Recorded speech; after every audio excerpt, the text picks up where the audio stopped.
Hi అండి, నేను మీ Vahini. Welcome to our channel Tarak Vahini tech and days.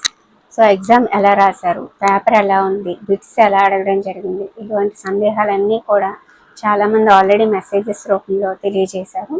So మీ అందరి కోసం ఈ వీడియో చేస్తున్నానండి. ఎగ్జామ్ అయితే మోడరేట్గా ఉంది.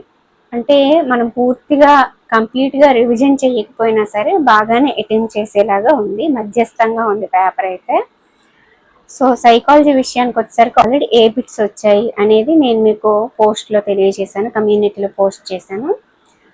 ఈవీఎస్కి వచ్చేసరికి విజయనగర రాజులు, కాకతీయ రాజ్యం వాటిలోంచి బిట్స్ వచ్చాయి. ఎడ్రినలిన్ కోసం వచ్చింది, తర్వాత గ్రీన్ హౌస్ గ్యాసెస్ కోసం వచ్చిందండి. అలాగే మండల అభివృద్ధి అధికారి, తర్వాత మనకి మిగతా అధికారులు, తహసీల్దార్, ఇలాంటి వాళ్ళ పనులేంటి అనేది వచ్చింది.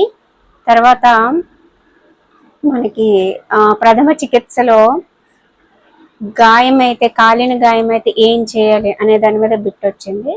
ఇలా అన్నిటినీ కూడా టచ్ చేయడం జరిగిందండి. మ్యాథ్స్ విషయానికి వచ్చేసరికి సగటు, మధ్యగతం, బాహుళకం మూడిటి మీద లెక్క వచ్చింది.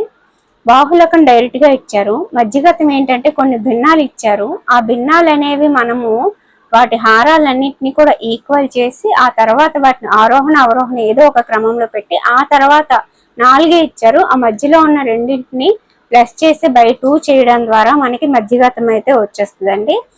అలాగే సగటు ఎలా ఇచ్చారంటే కొన్ని అంకెల సగటు ఎంత అయితే ప్రతి అంకెకి 3 కలిపితే ఆ వచ్చిన ఫలితానికి మళ్ళీ 2తో గుణిస్తే వచ్చిన సగటు ఎంత, ఇలా అడగడం జరిగింది. డైరెక్ట్గా అయితే అడగలేదు.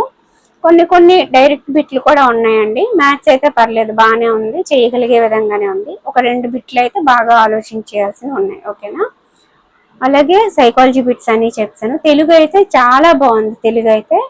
తెలుగు 2 లైన్లు ఇచ్చారు. ఆ లైన్లు ఏ లెసన్దో గుర్తుపట్టి ఆ లెసన్ కవెవరో గుర్తుపట్టి రాయాలన్నమాట. సో మధ్యలో 2 వాక్యాలు ఇచ్చి ఆ వాక్యానికి సంబంధించిన కవి ఎవరు అని గుర్తుపట్టమని అడిగారు. అలాగే మ్యాచింగ్ కి సంబంధించి కూడా అడగడం జరిగింది. అంటే కొంతమంది రచయితలు ఇచ్చి పక్కన వారి రచనలు ఇచ్చి మ్యాచింగ్ చేయమని అడిగారు. నానార్థాలు, పర్యాయ పదాలు, విభక్తి అంటే ఏంటి, ఇలా అడగడం జరిగింది. ఒక పద్యం ఇచ్చి 4 పాదాలు ఇచ్చారు. వాటిని ఆర్డర్లో పెట్టమన్నారు. మా కొద్దీ తెల్లదొరతనం నుంచి పద్యం అయితే వచ్చింది. అలాగే ఒక గద్యం ఇచ్చి ఆన్సర్ చేయమన్నారు శ్రీకృష్ణదేవరాయలకి సంబంధించి. ఇలా తెలుగు అయితే బాగానే ఉంది. మెథడాలజీ కూడా పైన అడగడం జరిగింది, లోతుగా అయితే అడగలేదు. కానీ పర్ఫెక్ట్గా రివిజన్ చేయకపోవడం వల్ల కొంచెం కన్ఫ్యూజ్ అయ్యే అవకాశం అయితే ఉంటుంది. పేపర్ అయితే బాగానే ఉంది. ఓకే.